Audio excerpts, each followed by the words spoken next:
भारत में ये युवा संपदा है, युवा धन है, यही हमारा सबसे बड़ा एसेट्स है, यही हमारी संपदा है। चूँकि यूथ का अर्थ है इसके पास स्वप्न है, ऊर्जा है, उत्साह है, उमंग है, जिसके पास बड़ा गोल है और उसे पाने के लिए जो शिक्षित होना चाहता है, उद्यमशील होना चाहता है। तो आने वाला जो ये एक काल है, ये भारत का काल होगा। पिछली 3-4 शताब्दियाँ यूरोपियंस की रही हैं, जैसे जर्मन की रही एक शताब्दी, एक ब्रिटिशर्स की रही है, कुछ दिन फ्रेंच ने रूल किया, डच कुछ दिन तक रहे, पोर्चुगीज़ कुछ दिन तक रहे, कुछ दिन चर्चा रही अमेरिका की और अब चाइना की भी कुछ चर्चाएं हैं। लेकिन ये शताब्दी जिसमें हम प्रवेश कर चुके हैं, आधी अभी रहती है वो शताब्दी, और आने वाली जो शताब्दियां हैं वो भारत के नाम लिखी जाएंगी। भारत का उदय हो चुका है, और भारत का उदय इस रूप में कि हमारी आर्थिक क्षमताएं बढ़ रही हैं, हमारे पास उत्पाद की क्षमता बढ़ रही है।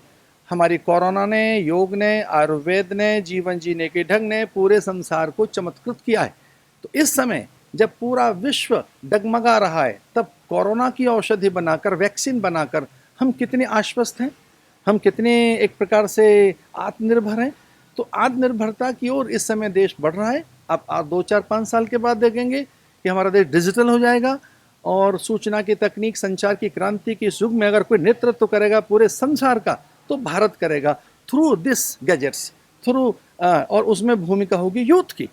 पर मैं यूथ को एक और बात कहना चाहता हूँ, वो संयम रखे, धैर्य रखे, समय का सदुपयोग करे, रात को देर तक न जगे, जो चाहिए कंटेंट वही ढूंढे मीडिया में। ख़ास तौर से हाथ में मोबाइल है तो उसे ये पता रहना चाहिए कि उसका प्रयोग कब, कितना, और वो सार्थक हो, उसे चिंतित ना कर दे, उसका समय न छीन ले। चूँकि ये जो युग है, इस युग में हमारे यूथ का समय छीन रहे हैं गैजेट्स। तो वो एक उसके पास जो सामग्री आए, कंटेंट आए, वो थोड़े सार्थक हों, पॉजिटिव हों, और उसकी निगेटिविटी को छीनने के लिए बहुत से कंटेंट हैं उसमें। तो मेरा यूथ को ये संदेश है।